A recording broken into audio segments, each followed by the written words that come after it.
be on my wall.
What steps are necessary to recover a wounded animal?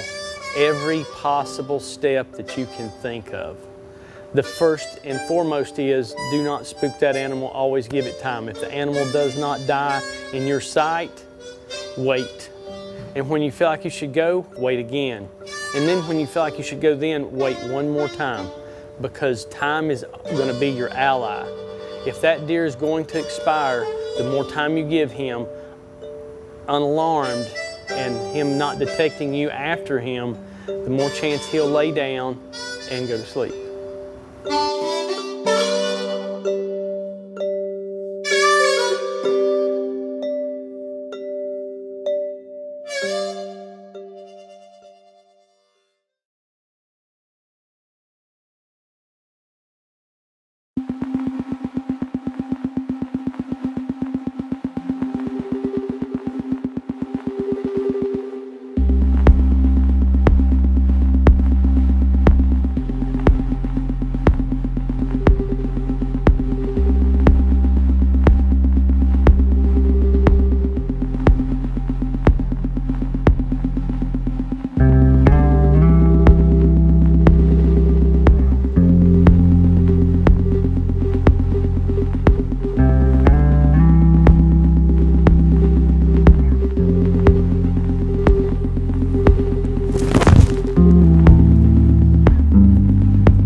Did you see that? Oh my gosh. He came in and another buck came in. He went to check him out. He came right back up and oh my gosh. Oh, thank you. Oh my goodness. Oh my gosh. He is a stud. Oh my gosh. Oh my gosh, he is so good. Look at that.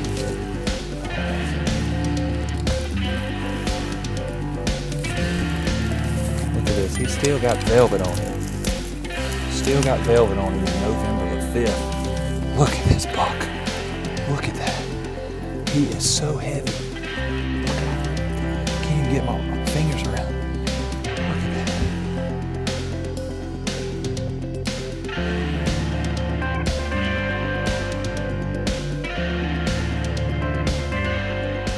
Kansas, in my eyes, has proven itself over and over. So going into this hunt, we had high hopes.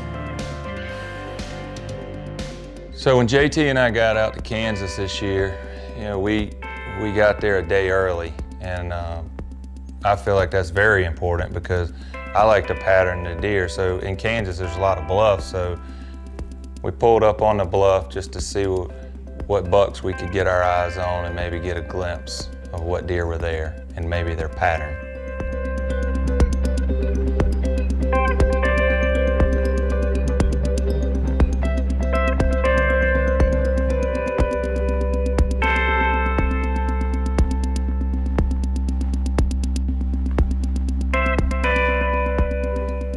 So glassing from the bluffs the first afternoon, we really saw a few deer, but we actually, due to the wind, we actually decided we were just going to burn the first day.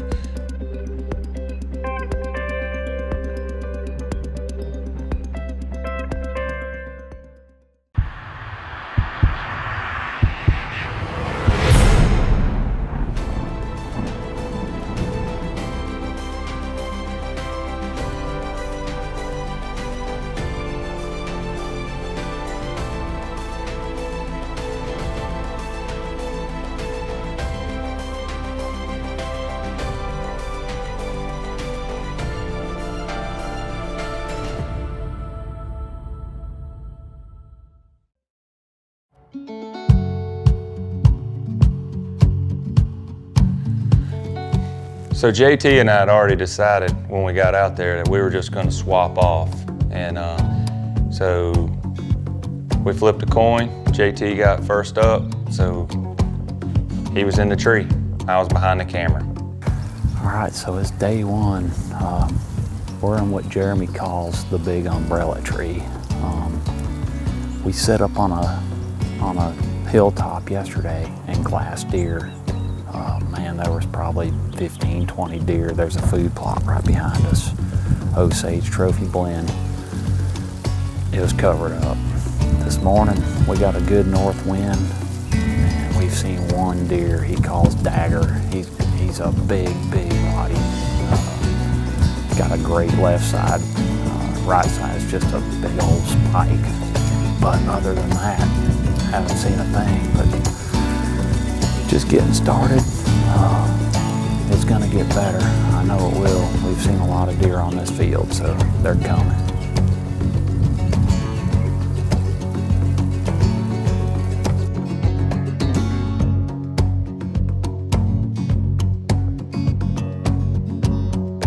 So the great thing about hunting Jeremy's is he's already done all the homework. He's got trail camera pictures and he knows every deer there. So we knew we were hunting the big 9 or the unicorn buck. And JT's second sit, we see a silhouette up on top of the hill, and there's a monster. And we thought it was the big 9. So I'm working with the camera and I'm trying to get on him. And JT, he's getting his bow and the deer gets down and we're in a big cottonwood. Well, I lose the deer behind a huge limb. So I whisper down to JT, I don't have him. And there was a communication breakdown. He turns to me a few seconds later, and I don't know this till later, but he says, I don't know if that's the big 9. Well, I thought he meant that I have him in the screen. So I give him the thumbs up, and he shoots him.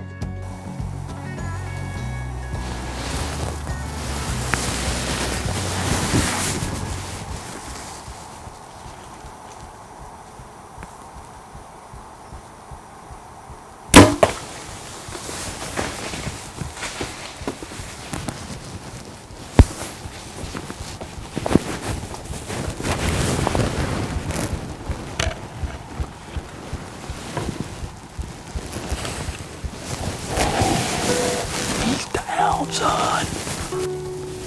Some smoked hot. He's down right there. He's down. 20 yards behind us. He's down. Oh, that happened fast, didn't it? There was deer blowing up on the hill. It had to been him. He got them does up and they blew at him. Where was he bedded? Where'd he come from? Dude, he's dead. So JT and I are from the Carolinas. So hunting Kansas, the body sizes in the deer are two different. There's two different beasts. And one of the things is, once he shot the deer, we got down, we started tracking, and then we got a little bit of ground shrinkage on the rack. Man, what a great hunt. It just goes to show, man, Jeremy Smyther, man, he put us in a stand tonight, hasn't been set. I don't even think it's been touched in 2-3 months. And man, it paid off. I mean, that's a general rule of thumb. First time you sit a stand, it's the best time to sit it, and that was a proven fact tonight. But the Boneyard, Jeremy Smyther, we're out here in Kansas. Great hunting, great hunting. We've seen some giants out here. This one isn't the biggest one here. Jamie Hayes, he's gonna get his chance. And try and take an even bigger one. They're here, no doubt. I could see it in JT's face. He thought he shot the big 9, you know, a 165 9-pointer, and then we walk up on a deer that we had a trail camera picture, but we were there for 2 specific deer. The good news is JT's tagged out, and now it's my turn. Your odor is betraying you. It's ruining your hunt, pressuring your property, and killing your opportunities. This year, let nothing stand between you and your best season ever. Deploy a steady stream of odor-destroying molecules every second of every hour of every hunt with Ozonics. Available only at OzonicsHunting.com.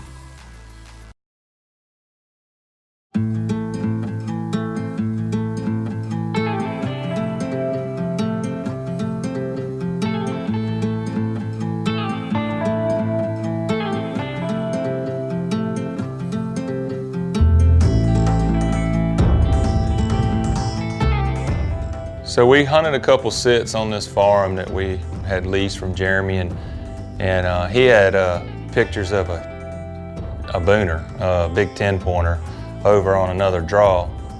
So he sends us over there, and we back up in this cedar tree because there's no trees to hang a set.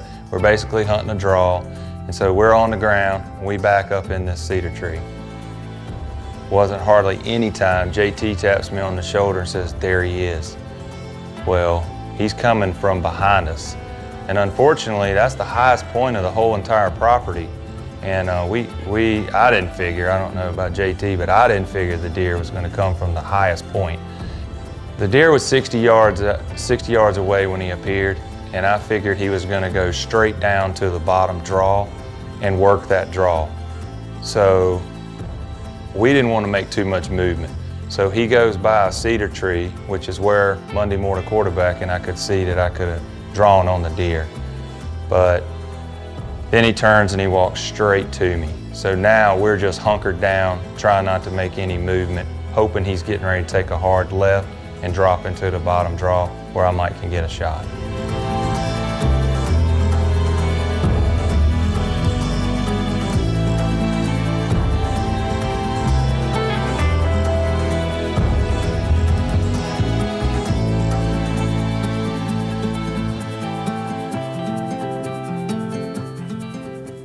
That was heartbreaking. I've never stared face to face with a booner that close, and just wasn't able to get drawn on him. It was really heartbreaking, but it's early in the hunt, so I'm still excited.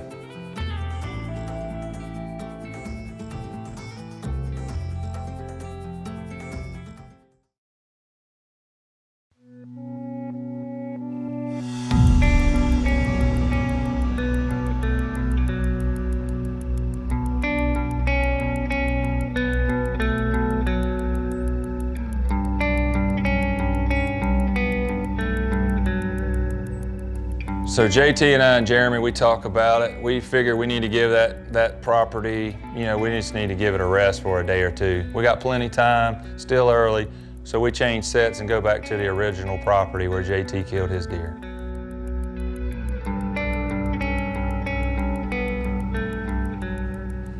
So the morning of the 6th, we go to a different set. The wind had shifted. We had a south wind, so we went around to the north side of the property, went in on the creek bank, jumped in the set. It was a very slow morning, and JT all of a sudden said, "Hey, there's a deer down in the creek." I threw the binoculars up and immediately knew it was a monster.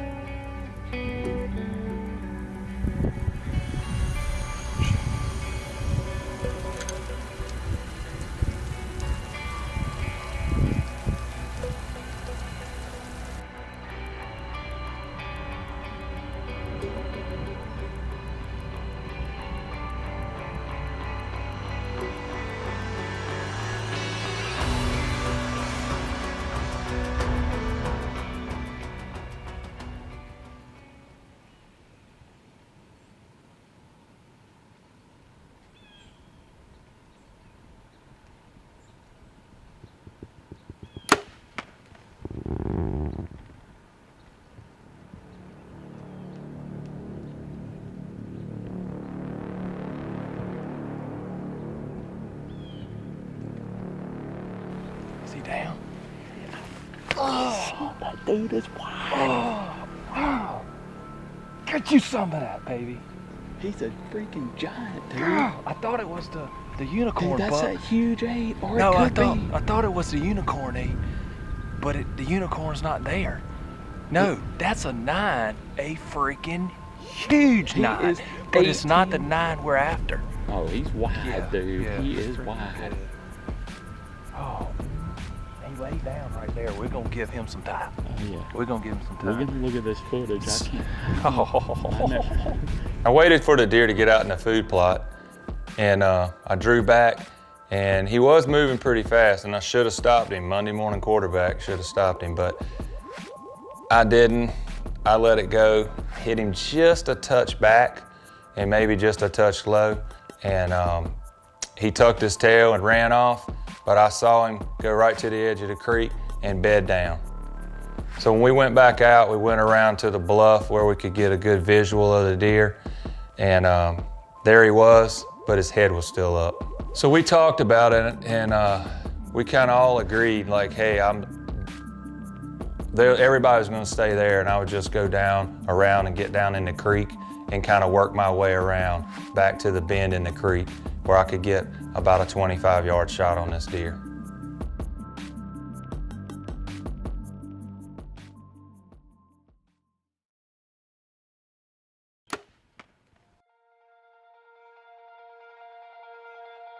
What an epic hunt.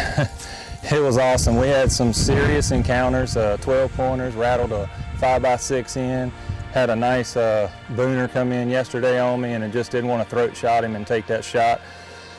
And didn't want to stop this deer this morning. In hindsight, Monday morning quarterback, I should have stopped him. But we went in, tracked him, and knew about where he was. He jumped up, went right here to the creek. We knew where he bedded back down. We circled around, and I just stealth bombed it in here on the creek bed. And when I made the corner, he stood up and just put the old Black Eagle arrow right in him. He is an awesome deer. Man, what a hunt. Awesome. Jeremy, thanks, buddy. Appreciate it. Good work, bub. Thank you.